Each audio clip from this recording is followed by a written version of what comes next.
We finally got the mega server announcement, how they are gonna work, and the question for Medina is, how is this gonna mess up the population again? Because you gotta look at it, it doesn't make a lot of sense. You can even see the cracks opening when you see at the start of the blue post over here, it says, hello everybody, thank you for bearing with us while we solidified our plans around these moves. Like, they announced they were gonna do it, and they didn't even like think through how they were gonna do it until like very recently. That's what this implies, right? Anyway, let's take a look at what they say. For the US region, all PvE realms will have free transfers open to Wild Growth. All PvP realms are gonna have free transfers open to Crusader Strike. At the same time, first character creation will be disabled on all other realms, so they essentially wanna kill all the other realms immediately. The illusion that the mega server was optional, the illusion that you could remain in your realm is pretty much is gone. You are still gonna be able to create alts. If you wanna do alts in that server, you can. So one thing you should do right now, actually, if you wanna take away anything from this video,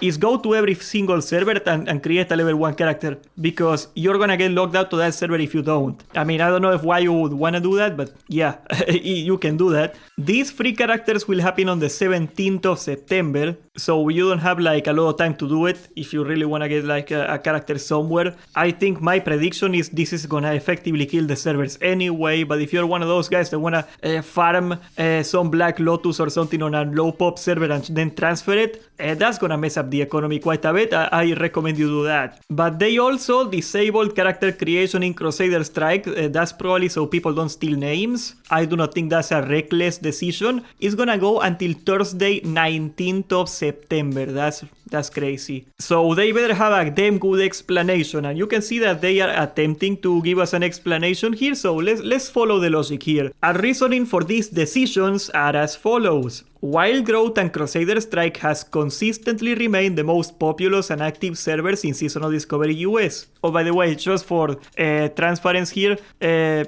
I'm going to the EU forums here because I know I have European viewers. They always complain about the flags in there, so they are from there. And in Europe, it's gonna go to Wild Growth for PvE and Living Flame for PvP. So yeah, that's the difference for EU, before you ask me. But anyway, let's go back to the US one. I play on US. Wild Growth and Crusader Strike, or in the case of EU, Wild Growth and Living Flame, have remained the most populous and active realms in Seasonal Discovery US. We are announcing now this ahead of time to give guilds time to discuss if they wish to move, how to handle moving the guild bank and large volumes of gold, etc. Disabling character creation to the destination realms is temporarily to prevent a land grab of names. It makes sense, I can see that. And people intentionally trying to claim names otherwise available to incoming transfers. And as you can imagine, even with that little feature, taking names is gonna be a logistical nightmare, because I mean, even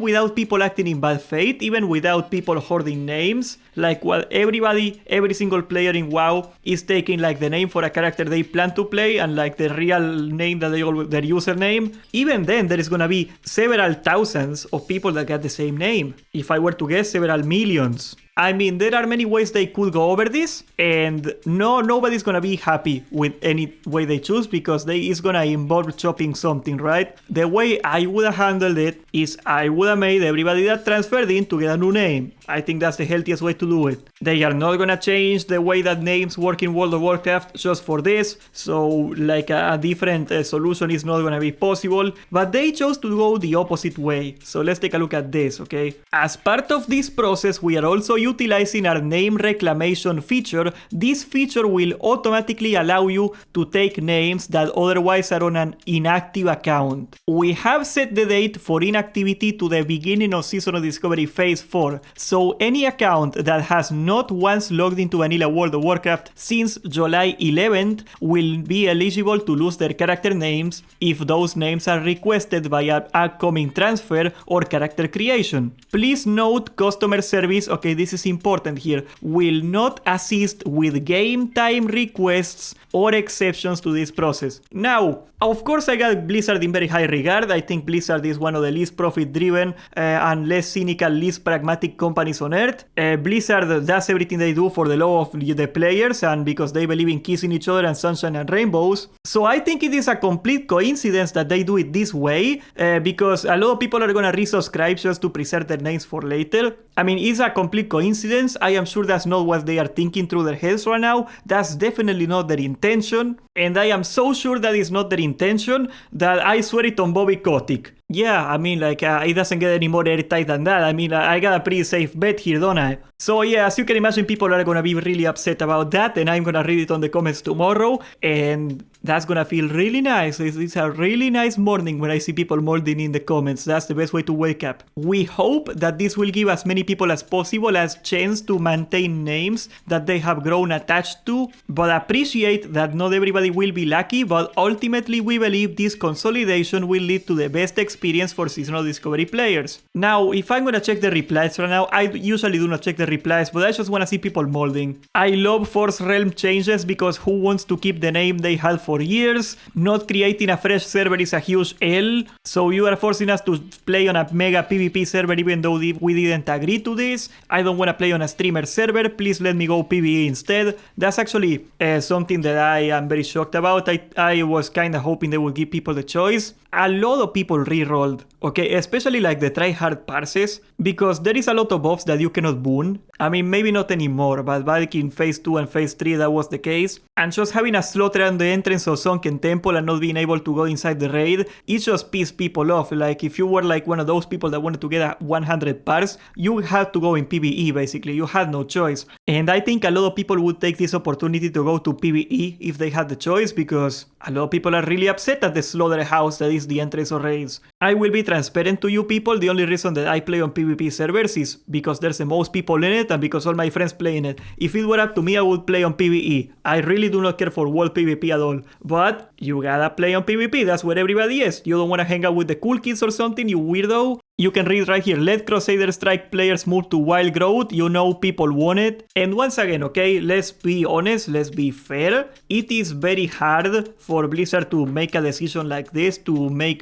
transfers to servers, to unify servers in a way that everybody's gonna be happy. Everybody is not gonna be happy. That's just the simple reality. I think the merge needed to happen, and I mean honestly, like, it's kinda hard to get a raid field in Crusader Strike even at this point, so this will breathe a lot of life into SoD, and I am happy that it's gonna happen before phase 5 comes out, because a lot of guilds are gonna merge, a lot of guilds are gonna be formed, and I am really tempted to start my own. I got a druid that doesn't do anything right now, and I really wanna do chat raids, but that's maybe for another day. I don't know if you guys are interested in Crusader Strike, of course. I don't know if you guys are interested in ever doing like a POG easy mode chill, like stupid raid on the stream every week or so. I would be down. I would be down. Also, in another more positive news, Zart discovered something on the PTR right now, and it's pretty cool. They are putting the old runes on the vendor for the reals, okay? With 5 tarnished under my reals, you're gonna be able to buy all the runes. This is, once again, 2 phases too late, but gosh darn, I am so happy we can finally get the damn runes.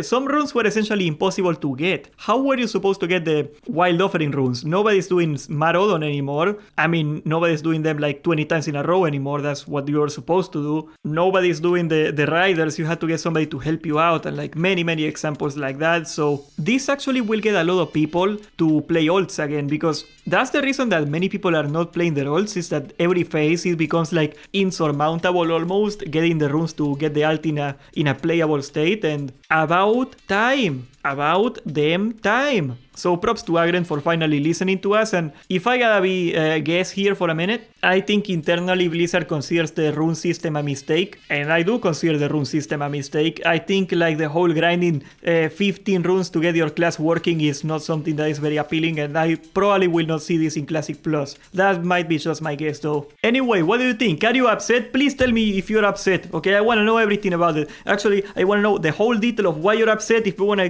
leave like a 3-paragraph comment, you know, where you're like, I am really upset because of all these reasons, okay? Proper punctuation, all the commas, all those tildes, you know, all those apostrophes, all that stuff that is very cool here. I wanna see it all. Subscribe, join the Discord, and thank you for watching.